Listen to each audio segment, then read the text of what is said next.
Assalamu alaikum. Today's chapter is very interesting. The name of it is Regarding Tanjim. Tanjim comes from Najama, meaning stars. What do we have to know and beware of playing around with the subject of the stars? This chapter is perhaps one of the most contradictory chapters I've ever read, and the reason for that is I don't have a lot of previous knowledge about this stuff other than we used to play around with horoscopes when we started at the age of 9 and continued on until, probably, teenage years. No one ever really believed in it. It was just fun, simple innocence, but it's not. So we're going to find out now, especially from this chapter, how much contradictory information people believe in because they were raised with it. So it's very hard to let go of something where you learned it as a small child, your parents did it, your grandparents did it. So let's go to the easy way first. What did Prophet Muhammad say? What did the Sahaba say? We'll make it a lot clearer when we begin with this. In Hadith al-Bukhari, قال البخاري في صحيحه قال قتادة خلق الله هذه النجوم لثلاثة. And that means Allah created this story of stars for 3 reasons. The first one is زينة للسماء, to adorn the skies. ورجوما للشياطين, and to throw, you can say rajma means to hurl at something with force, Satan's, shayateen. وعلامات, and signs, يهتدى بها. Well, yes, the stars guide. They are a huda. They guide you when you're on the ocean. فمن تأول فيها غير ذلك أخطأ. And whoever wants to say other than this is wrong. وأضاع nasiba.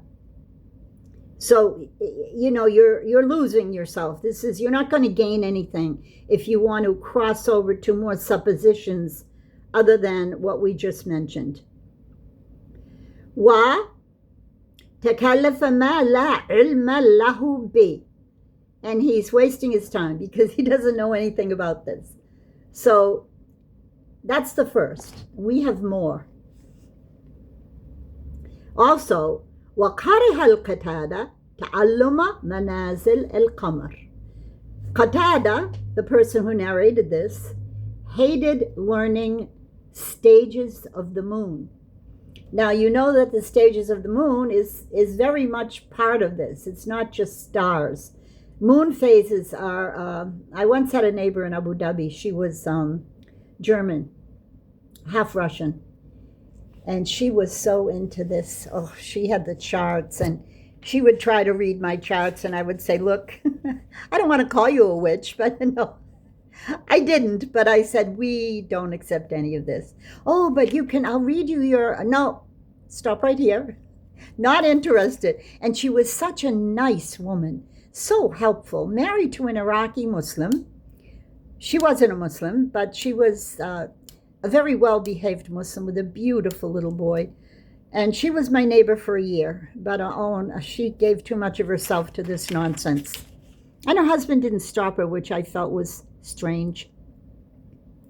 Now he's saying here, Lam yurakhis ibn Uyayna fi وذكره حرب عنهما.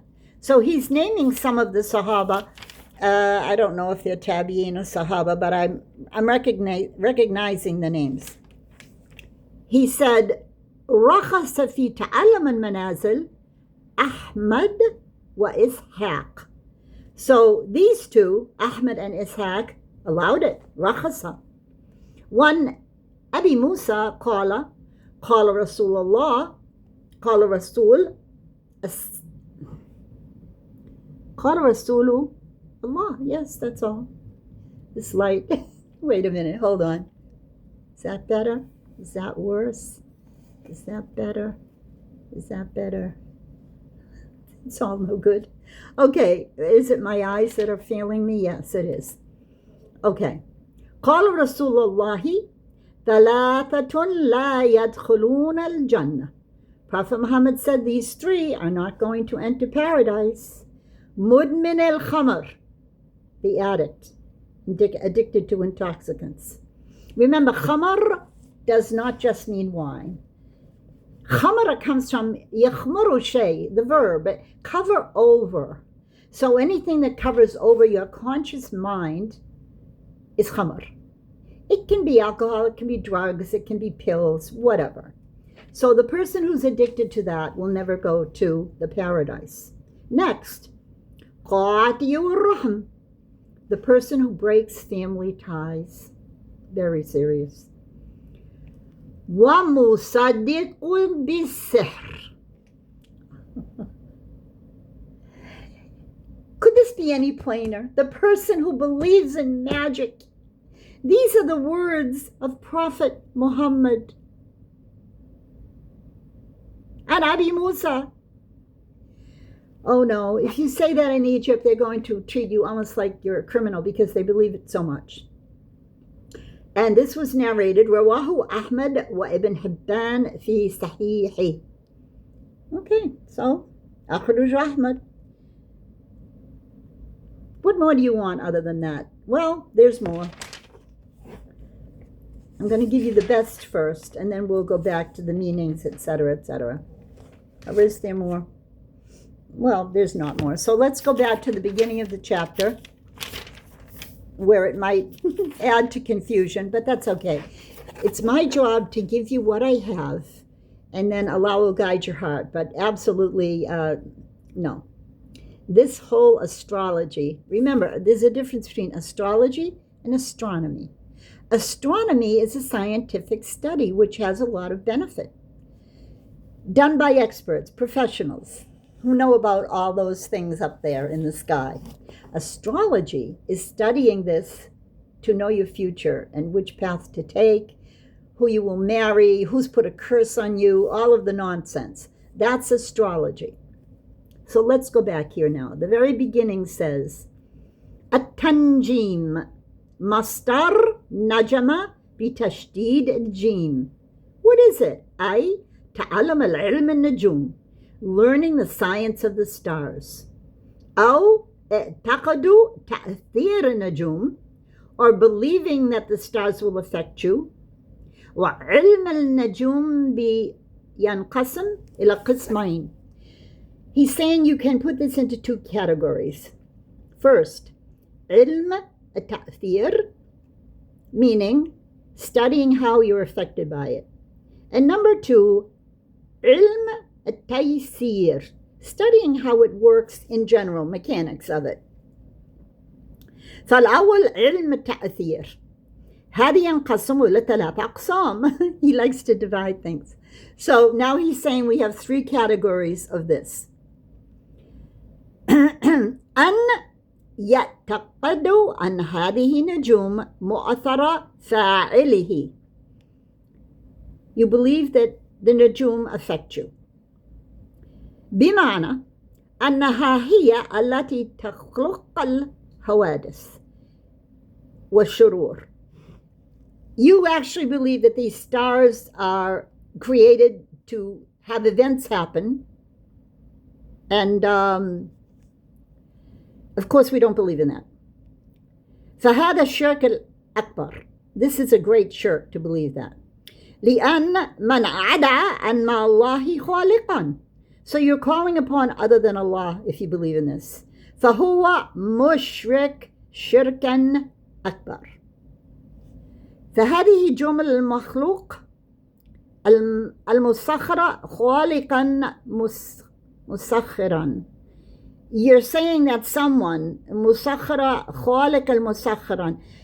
Sakhara shay means to make something happen, to make something move. You know when you have the dua when you go in your car, you say Subhanalladhi sakhara lana hada wa ma kunna lahu muqrinin.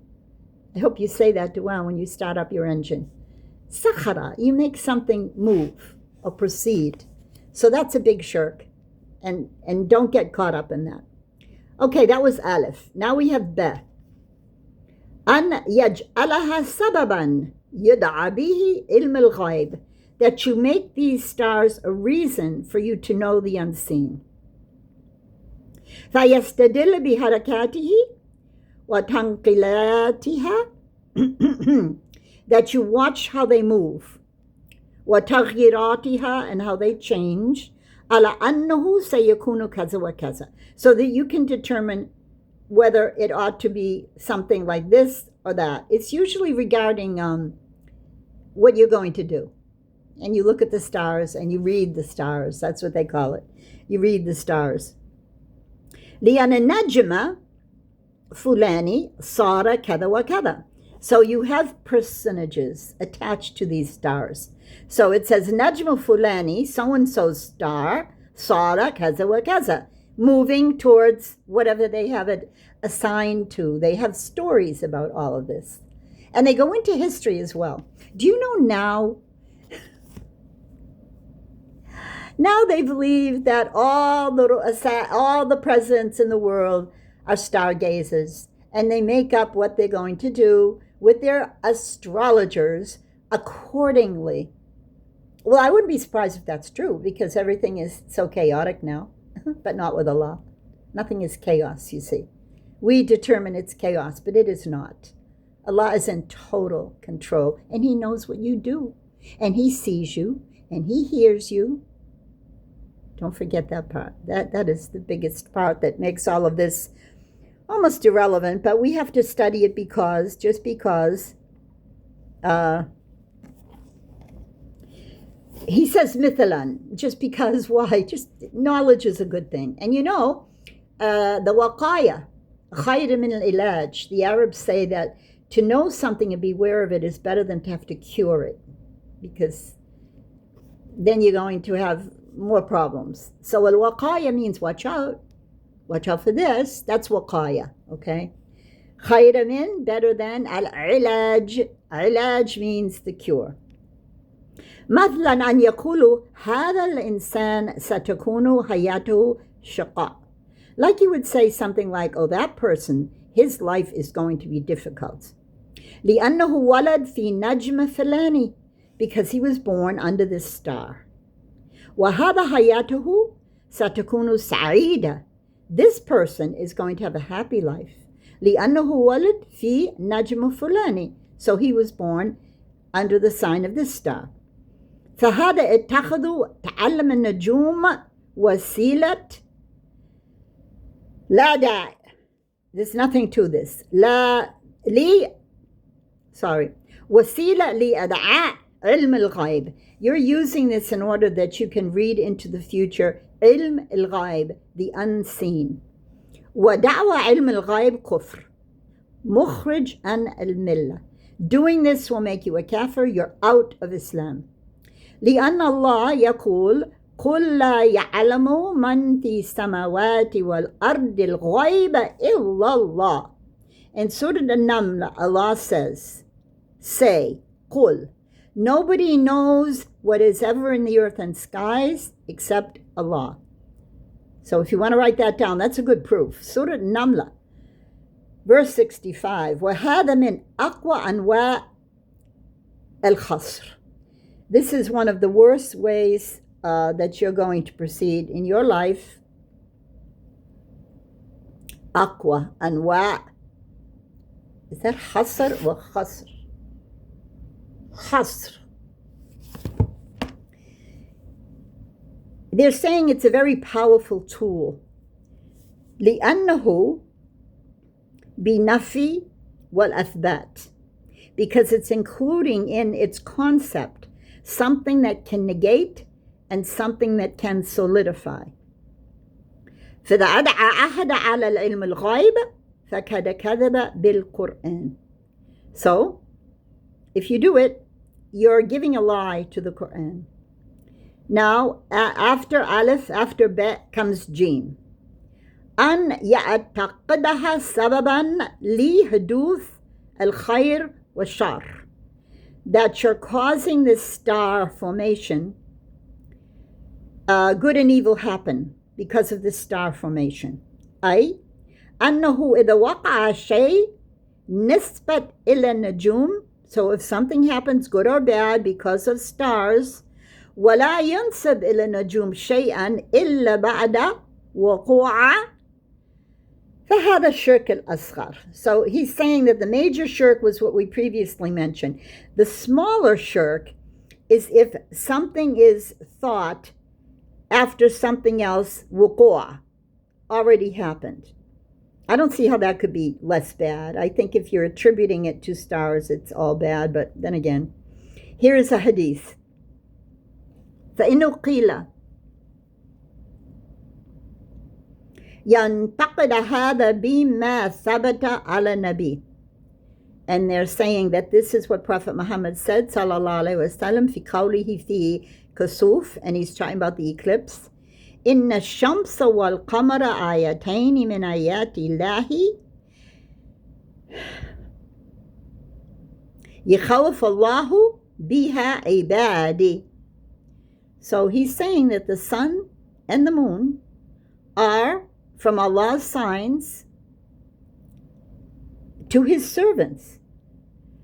فمعنى ذلك أنهما علامة الإنذار. Alamat Indar means he's warning his servants. So,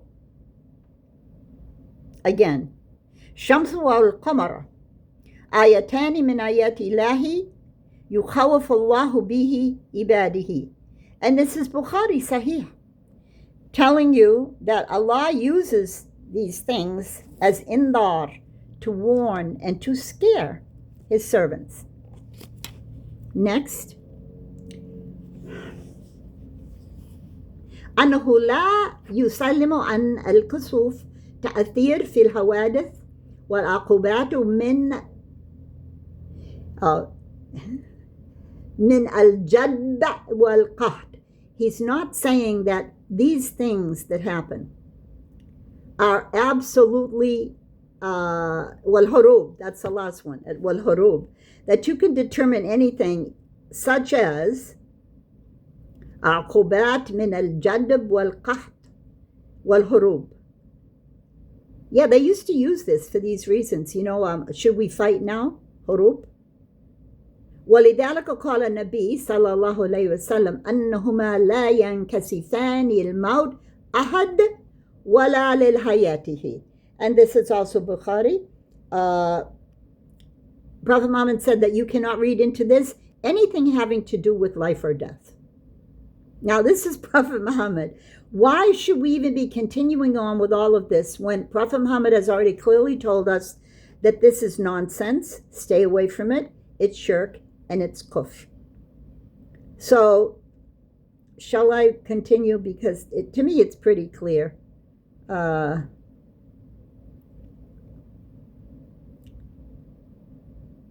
No, I don't think so. It's telling you the same thing over and over again, which is what this book likes to do. Let's look at this, though. This looks like we should mention this at least. أن يستدل بها على الفصول وهو ما يعرف بتعليم منازل القمر فهذه كرهة بعد السلف. So we're talking about the phases of the moon. You know, they say the moon is in, and they will give you the house of whatever. I mean, I have such small knowledge of this, just in passing. But I do know they use words like in the house of, and your moon was in the house of, and then they'll give you a horoscope like Virgo or Aries or Sagittarius. You know, that's when we're getting into now the foolishness.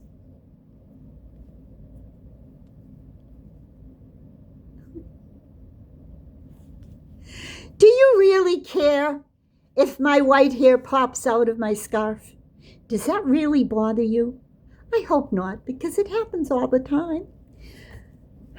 Life happens all the time. No, we don't care. And why is it only ba'da salaf? وَأَبَاهَا آخِرُونَ. So some of the salaf said no, and others said yes, it's okay. No.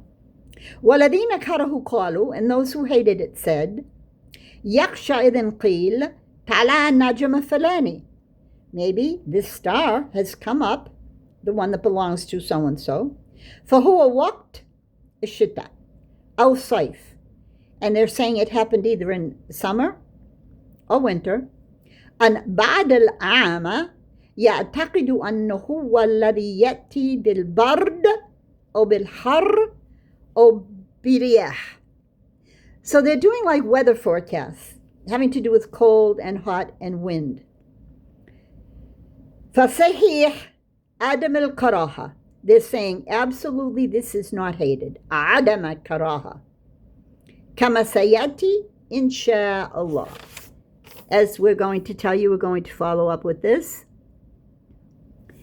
And then, of course, the hadith comes, which is saying don't do it other than these three reasons. And one of them is not weather forecasting, as I mentioned to you previously. So,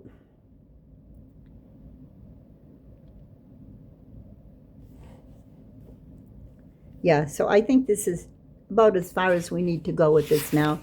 20 minutes. We gave you all the hadith. We gave you all the reasons that you should disbelieve in it.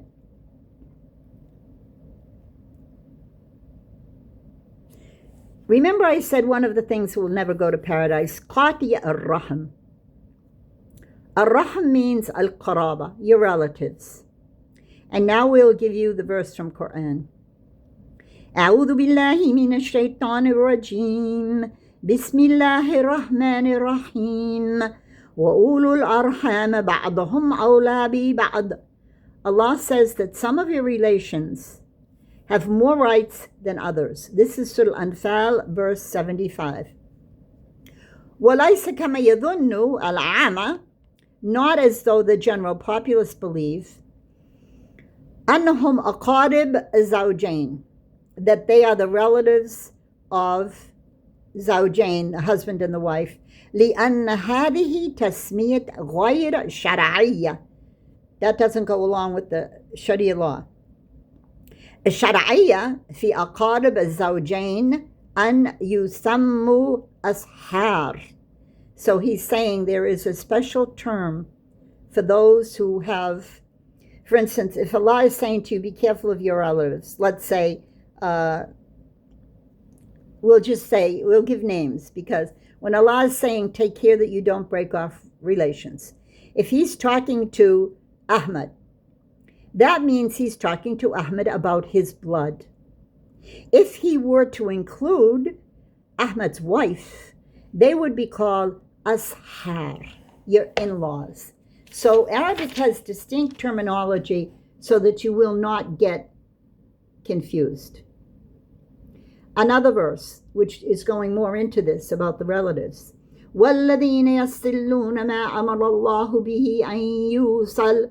This is Surah Al-Ra'd, verse 21. Those who connect, يَصِلُّونَ مَا أَمَرَ اللَّهُ بِهِ أَن يُوصَلَ, what Allah has ordered that you connect. Surah Al-Ra'd, verse 21. ومنه الأرحام وما جاء مطلقا غير مقيدا فإنه يتبع فيه العرف. Urf means customs. So if you want to be really staying true to the meanings, you're going to go to your blood. Now, is it okay to go to your wife's blood relations? Is that okay? Yeah, it's okay, but you see, this causes a lot of problems in the Middle East, because this is how they punish each other. This is one of the things that I'll come right out and tell you. It's a terrible thing that's done over there. It is as terrible as this white hair. See, you get levity. When you listen to my lessons, you just don't get ilm. You get a little bit of entertainment along the way. See, I'm going to push this down now. Better. I think you need to have a little bit of levity when you study anything. You don't want to be so intensely serious all the time, which I've been accused of. But anyway, we want to give you everything that's in here that is pertinent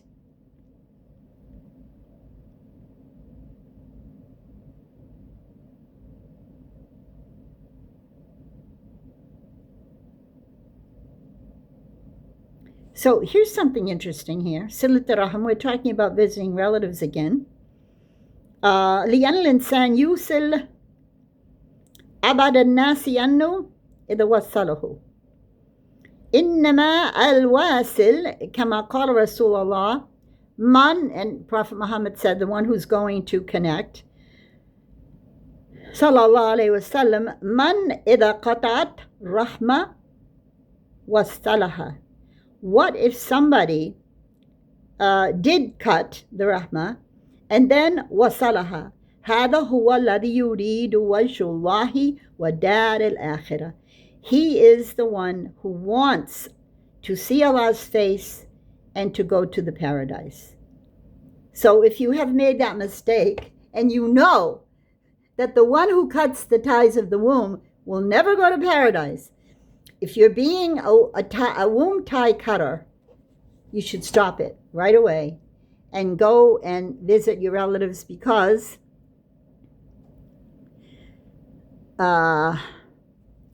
here's a question, because Allah said so. You don't need more than that. هل صلة الرحم حق لله أو لآدمي? The questionnaire asks, Is joining the womb ties a right of Allah, or is it a right of the Adami, Bani Adam, us?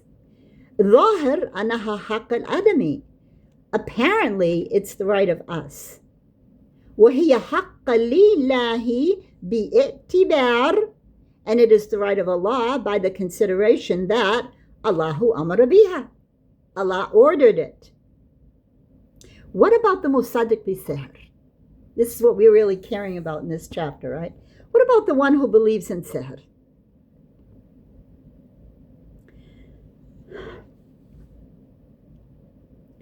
Let's start with this hadith.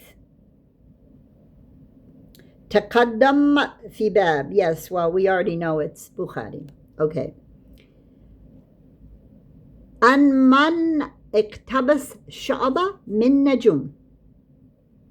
Anyone who even touches this business of star knowledge, فقد اقتبس شعبة من السحر. You have now اقتبس. It means like you're holding on to fire, a bit of magic. Okay? So if you even dabble, we use the word dabble, if you slightly enter into this dirty water, sewerage, which is stargazing, and you have a little bit of it, you've already started your trip to the fire now. So that's how bad it is.